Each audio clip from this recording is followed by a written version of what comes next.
Alright, I've been playing around with ChatGPT for a few weeks now, and while it's fun and useful at first, the more I used it, the more I kept thinking, wait, this is actually kind of creepy. So in this video, I'm going to tell you some things about ChatGPT that they won't tell you otherwise. There's three things that I've then noticed about ChatGPT that have me seriously rethinking how I use it, and you probably should too. So let's dive right into it. The first thing that really surprised me was how much ChatGPT has access to my personal data and how little control I have over it. Now, you might already know that when you use a free version of ChatGPT, you agree to let them use your conversations to train their models, which means they use your inputs and outputs to make the AI better. But what I didn't realize until recently was just how much information they were taking from me. For example, I had a conversation with ChatGPT the other day about my upcoming trip to Hawaii, and I mentioned that I was looking for a good travel itinerary. Without thinking much of it, I asked ChatGPT to suggest a 7-day plan for me, and it spit out an entire itinerary complete with suggested activities, restaurants, and even transportation options. All of this based on my previous messages and the massive amount of training data that they have about Hawaii. That's pretty cool, right? Well, not exactly. The problem is that this itinerary included very specific details about me and my family, like our names, ages, and even our budget. And even though I ended up not using the itinerary, who knows where that information went after that? Did it stay within the platform? Was it shared with other users or even sold to third parties? The scary part is that I don't really know the answer to that question. And that's a big concern for me, and it should be for you too.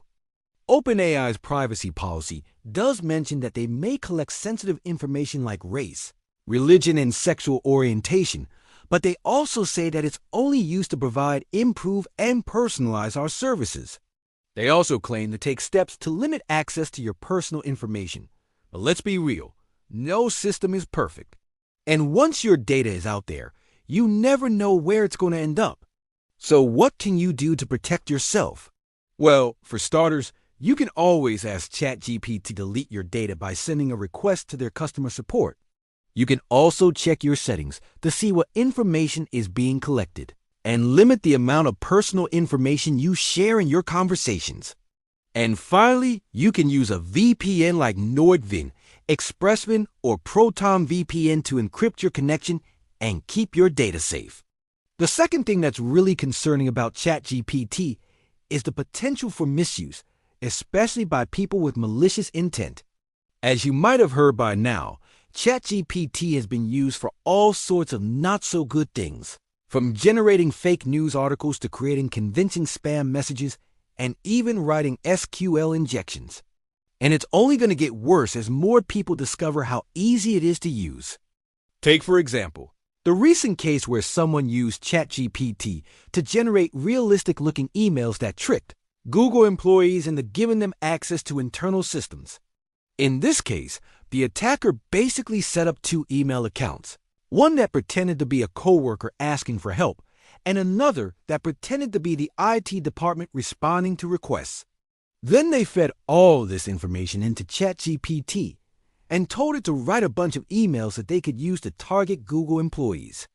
The result was an incredibly convincing message that was able to bypass all of Google's security measures. And while it's easy to blame Google for not having tighter security, the reality is that this attack was just too clever for most systems to catch. And it's a perfect example of how ChatGPT can be used for malicious purposes. But it's not just individuals that are using ChatGPT for bad stuff. Governments and corporations are too. For example, there's a whole industry of AI-powered spam and scam messages that are targeting people all over the world. And it's only going to get harder to spot these messages as ChatGPT makes them more and more convincing. The best way to protect yourself against this sort of thing is to be cautious about what information you share online and to always double-check important emails and messages. You can also use a service like Have to see if any of your personal information has been leaked in a data breach. But ultimately, there's no foolproof way to prevent yourself from falling victim to AI-powered scams. The third thing that is really concerning about ChatGPT is the potential impact on our own intelligence and creativity. Now I know this sounds kind of dramatic, but hear me out. We're already seeing the effects of AI-powered cheating in schools and workplaces all over the world.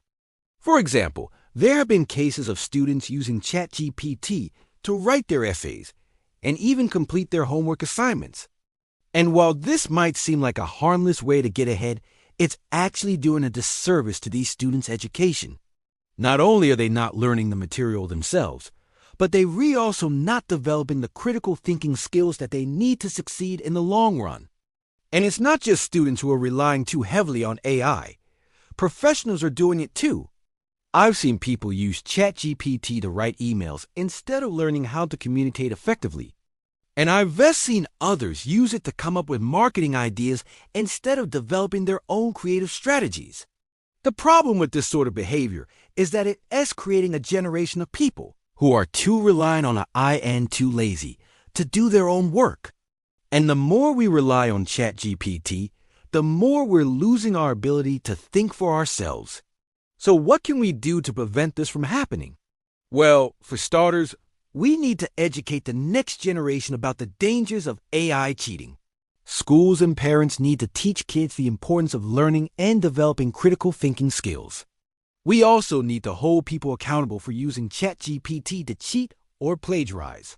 And we need to celebrate originality and hard work instead of just rewarding good grades. Personally, I am trying to do my part by making sure I never use ChatGPT to do my own work. I also try to challenge my audience to think critically about the information they find online and to never take anything at face value. In the end, it's up to each of us to decide how we want to use ChatGPT and AI technology. There's no denying that it's a powerful tool that can help us accomplish amazing things.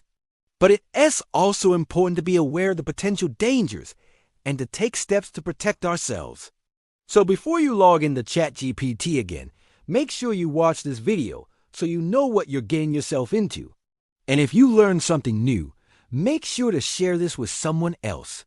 That's one way we can make sure that we're all using AI responsibly and ethically. If you enjoyed this video, make sure to hit that thumbs up button. Also, please consider subscribing. I'm releasing new videos every single week about AI, machine learning, data science, and whatever else I find interesting. Thank you guys so much for watching, and I'll see you in the next one. Bye-bye. So by now you've seen some of the not-so-good aspects of ChatGPT.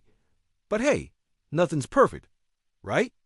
Despite its flaws, it's still a pretty impressive tool, and I'm excited to see how it continues to evolve.